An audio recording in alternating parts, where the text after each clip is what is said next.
It all started when I saw Karen, decked out in a sequin swimsuit, bolt cutters in hand, and a bottle of champagne in the other, strut through the HOA pool gate.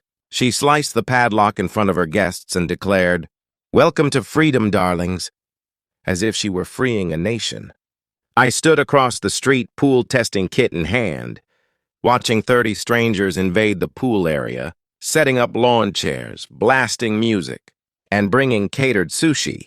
I had warned the HOA before, but they ignored it. Now I had a plan. A few weeks earlier, I'd moved into Ridgewater Springs, a quiet community with shared amenities like a pool and tennis court. As an engineer, I became fascinated by the pool's filtration system and temperature regulators. When the HOA asked for volunteers to maintain the pool, I jumped at the chance. I had key access to check the chemicals, and it gave me a chance to connect with neighbors. Most residents respected the rules, but not Karen. She lived 3 houses down in a peach-colored house with a broken marble fountain. Her car had a bumper sticker saying, "I don't call 911, I call the manager." Karen made it clear she didn't care about rules, especially the pool rules.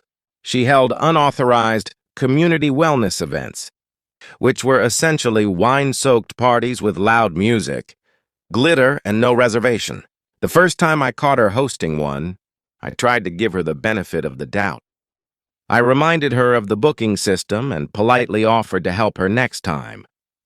She laughed and brushed me off. I reported it to the HOA, but got only a canned email in response.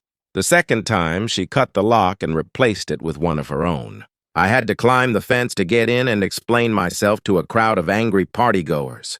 Karen smirked and told me to relax. Fast forward to that fateful Saturday, the breaking point. This time, Karen didn't even try to hide what she was doing. She threw open the gate like Deese was a red carpet entrance, started pouring rose wine into mason jars, and blasted music before the first guest could sit down.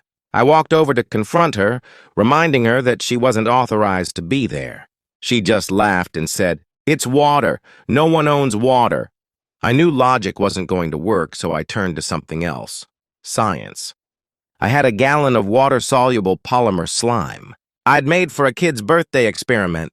It was biodegradable, safe, and nearly invisible until it reacted with heat or movement. I spent Friday night prepping the pool, deactivating the chlorine, and pouring in my custom mix after hours. The slime would only cling to clothing, not skin, and would show its colors in about 10 minutes. The next day, Karen and her guests arrived right on time. As soon as they got in the pool, they started to feel the discomfort. First, they tugged at their swimsuits, wondering why they felt odd. Then came the color. Bright green and purple patches bloomed across their clothes. Karen screamed as her white cover-up turned into a neon mess. Guests were panicking, phones came out, and Karen blamed the sky. The internet would do the rest. It wasn't just about slime. It was about respect. Karen had ignored the rules for too long. As she and her guests fled the scene, I knew my work was done. But Karen didn't let it go.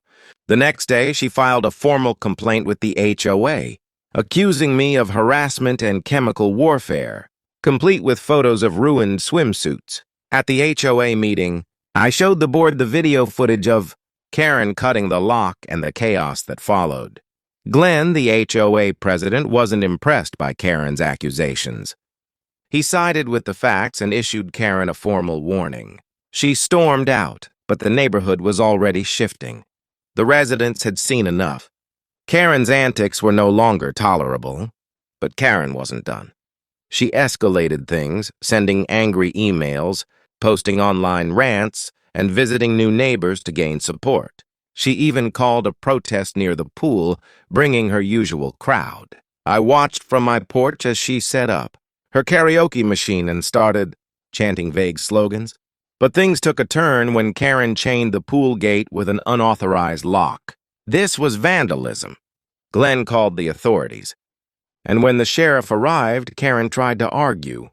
But once the deputy asked if she had permission to modify HOA property, she went silent. The lock was cut and her protest fizzled out.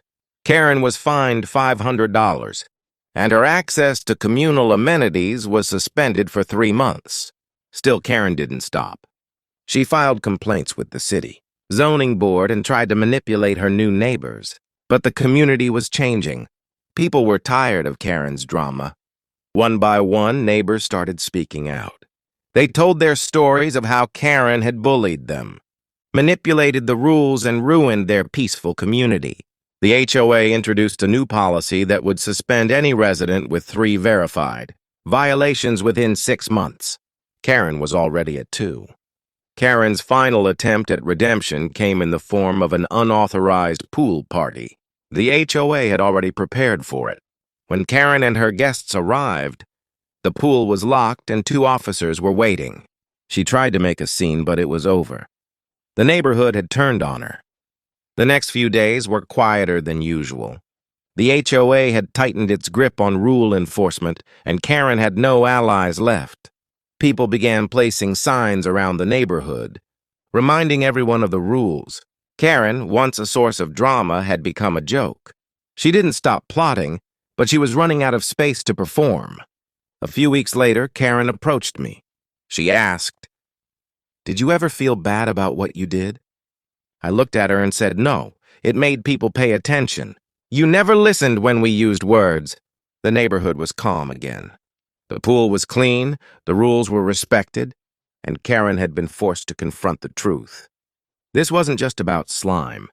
It was about taking back control, about community, and standing up for what was right.